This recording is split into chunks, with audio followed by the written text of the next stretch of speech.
avoir des potes, ça éloigne l'extrême droite. Ou plutôt, comme l'a dit la philosophe Hannah Arendt, ce qui prépare les hommes à la domination totalitaire dans un monde non totalitaire, c'est le fait que la solitude, autrefois une expérience marginale généralement vécue dans certaines conditions sociales marginales, est devenue une expérience quotidienne. Bien sûr, ça dépasse la question des amitiés pour revenir à la communauté. Alice nous en dit plus. Tous les mouvements autoritaires, dictatoriaux, mais aussi toutes les démocraties libérales, en fait, se nourrissent de notre isolement, de notre atomisation et du sentiment à la fois de frustration et d'impuissance que créent ces situations où on est les uns les autres séparés, mais aussi parce que la solitude crée une forme de rancœur, aussi une difficulté à aller vers l'autre parce que c'est un muscle, en fait, finalement, d'aller vers des personnes qu'on ne connaît pas ou qui ne nous ressemblent pas. On a peut-être aussi plus tendance à embrasser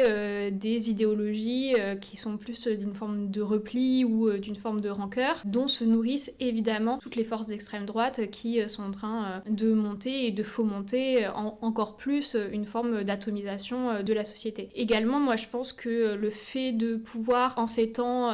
très difficiles politiquement, se regrouper à plus que simplement la cellule familiale ou le couple, c'est aussi absolument nécessaire pour reprendre des forces, pour avoir plus de piliers sur lesquels se reposer quand les remous arrivent, et pas seulement politiques, même je crois aussi environnementaux, je pense qu'on va avoir besoin en fait de bases arrières dans lesquelles revenir, pas comme une forme de repli, mais au contraire pour prendre des forces et pouvoir repartir dans une forme de lutte, notamment pour les personnes qui seront principalement ciblées en fait par les politiques xénophobes, réactionnaires, homophobes de ces pouvoirs. Et puis parfois c'est aussi un sujet en soi, c'est un objet politique en soi, et ça a été notamment le cas dans les communautés féministes, dans les communautés de femmes dans les années 70. Je pense par exemple au camp de Greenham au Royaume-Uni, où des femmes se sont réunies et ont vécu longtemps ensemble à un endroit pour lutter contre l'installation de missiles nucléaires, et où en fait ce qu'elles ont découvert des liens qu'elles nouaient là entre femmes a été une vraie révélation politique, parce que ça allait à l'encontre de ce qu'on leur a toujours raconté petite, que c'est pas du tout intéressant de se lier entre femmes justement, et donc d'embrasser cette forme de déviance, de pas de côté, c'était déjà quelque part faire contre-pouvoir.